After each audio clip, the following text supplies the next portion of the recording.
Wrap me in a bolt of lightning, send me on my way still smiling. Maybe that's the way I should go, straight into the mouth of the unknown. I left the spare key on the table, I never really thought I'd be able to say I merely visit on the weekends. I lost my whole life and a dear friend. I've said it so many times. We've seen a Seattle defense for years, all the big names, but obviously it's not those guys, and the numbers aren't super good. But what sticks out to you in that regard? I think the soundness of it. I mean, this is kind of where this whole defense has originated. Obviously, everyone calls it the Seattle defense, and I mean they've been doing it for a long time. The two linebackers, especially, I think they've been together for about 6-7 years.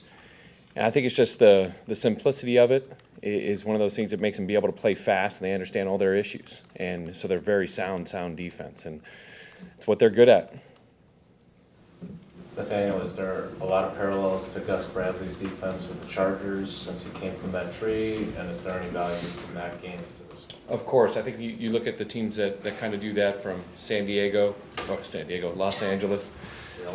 The Los Angeles Chargers, and then you've got the Dallas Cowboys and the San Francisco 49ers. Those are the three teams that major in it quite a bit.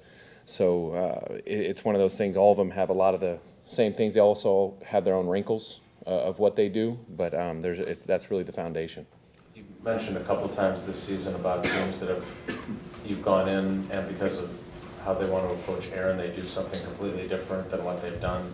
Is this a team, I know they could do it too, but they're most likely to play what they play as opposed to some of those other things? I mean, you never know 100%. I think that there's a great chance that they're gonna do what they do. They believe in their system, they believe in their players, and they're gonna go out there and do what they do. Obviously, I think in situations, whether it be third down, 2-minute red zone, I think those things might be able to spice up a little bit for them, because that is where they get a little bit more unique. But I think on base downs, they're gonna play their game. They want it to be about them, so they're gonna do what they do. Within the last month of the season or so, you faced some really good pass rushers, particularly on the edge. What does it do for you when you have two guys, two tackles that you trust? Does it open up your offense a little bit, allow you to do some things that maybe you normally wouldn't? Without a doubt. I mean, I think having both the tackles, and they're both playing at such a high level.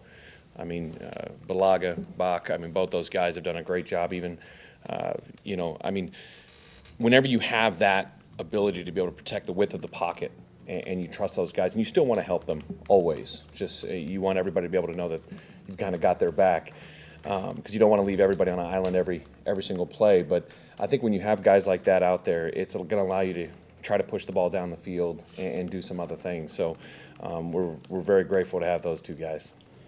Obviously, everybody wants to buy, to get that week to prepare. But as you're watching the games last weekend, is there a big eagerness to play this week? And is it hard to wait to play in that? It's a catch-22, because you're very excited about being able to let the guys rest, get their bodies back, get healthy. Because by this time in the season, everybody's very healthy, or not as healthy as you'd like them to be.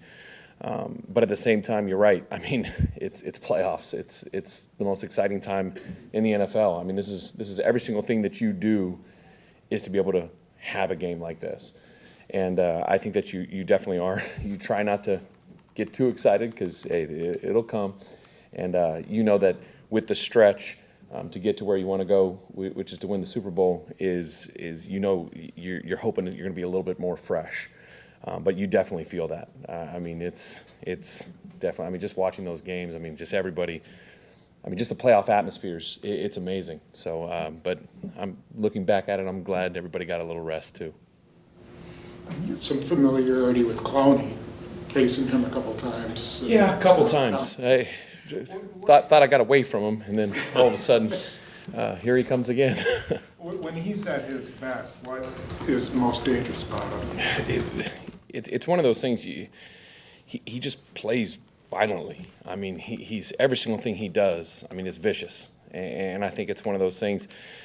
He might have one gap. You might think he's going to be here, and then he's going to swim or move, and it's not just a normal swim. It's not a normal counter move. I mean, every single thing he does, I mean, he is playing with a vengeance. And I think that's the thing that makes him a great player, makes him so efficient.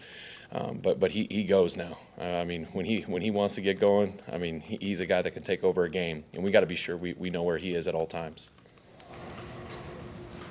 Did the fact that Carson left the Eagles game and probably limited what Doug's choices were for, changing the game plan, does that make it any more difficult for your prep this week to see where the Seahawks are coming off from last week?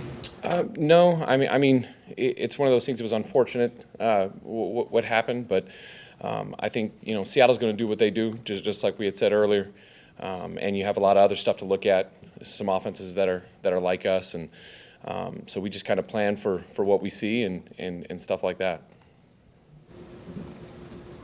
You surprised about how Aaron Jones has thrived in his workload? I'm sure you knew his history when you got here, that he's been able to take more and more and more and just keeps right on going. I mean, he's done a great job staying healthy. He's been taking care of himself.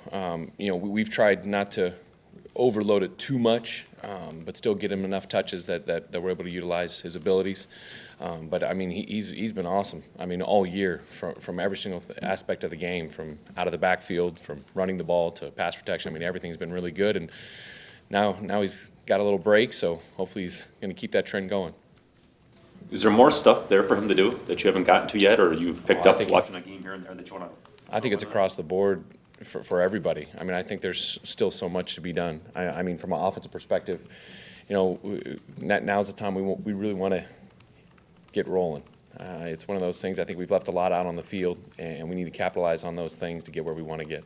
When you're facing a guy like Wagner or Kuechly or Van Der Esch, what's the biggest thing you guys try to do to make a middle linebacker like that uncomfortable? It's funny because you sit there and you try so much to utilize misdirection, but I mean, guys like that, it doesn't even faze them. I mean, you do all kinds of stuff, and he's so locked in on his keys, and especially a guy of his caliber, but also being in the same system for so long. It's like a quarterback that's been in the same system for so long.